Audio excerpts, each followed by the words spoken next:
Beralih ke informasi seputar penyakit Mpox atau Monkeypox yang sudah menarik perhatian dunia sejak akhir 2022 pemirsa. Ya dengan lebih dari 90.000 kasus global, WHO bahkan mengumumkan status darurat. Di Indonesia, meskipun kasusnya masih rendah namun kita tetap harus waspada.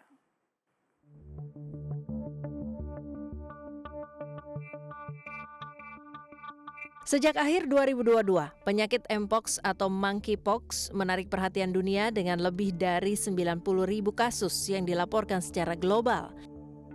Organisasi Kesehatan Dunia (WHO) mengumumkan status darurat kesehatan masyarakat.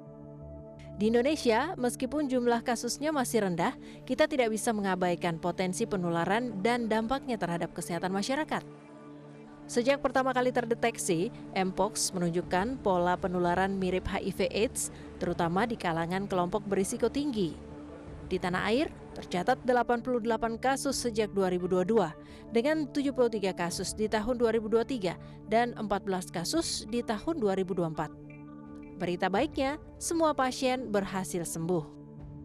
Namun yang harus diingat adalah bahwa di Afrika banyak anak-anak terinfeksi karena berbagi barang dengan orang tua mereka. Ini mengingatkan kita untuk tetap waspada.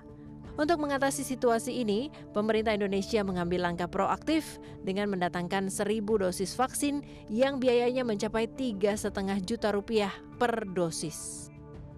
Vaksinasinya sudah ada, sedang kita datangkan, tapi sekali lagi karena vaksinnya ini harga yang mahal, ya, sekitar 3,5 jutaan satu, kita berikan ini ke yang berisiko tinggi, petugas lab, petugas kesehatan, sama orang-orang yang tadi berisiko di daerah-daerah yang memang sudah ada outbreak-nya. Karena adanya baru di Jawa dan di Kepulauan Riau. Obat-obatan rumah sakit sudah kita persiapkan, nah teman-teman wartawan bisa bantu mengedukasi masyarakat.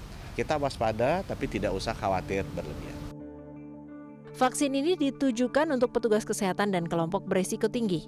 Selain itu, rumah sakit di Jakarta dan Bali telah disiapkan dengan obat-obat yang diperlukan untuk penanganan Mpox.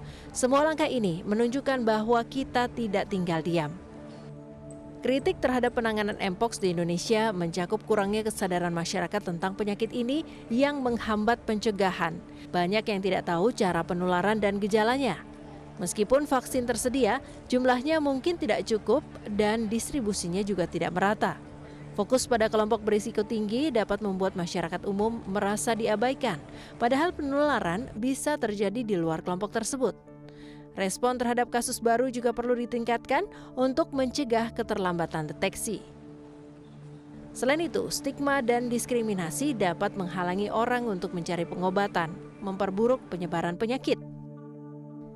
Beberapa orang mungkin berpendapat bahwa vaksinasi tidak diperlukan untuk masyarakat umum karena penularan utamanya terjadi melalui kontak fisik.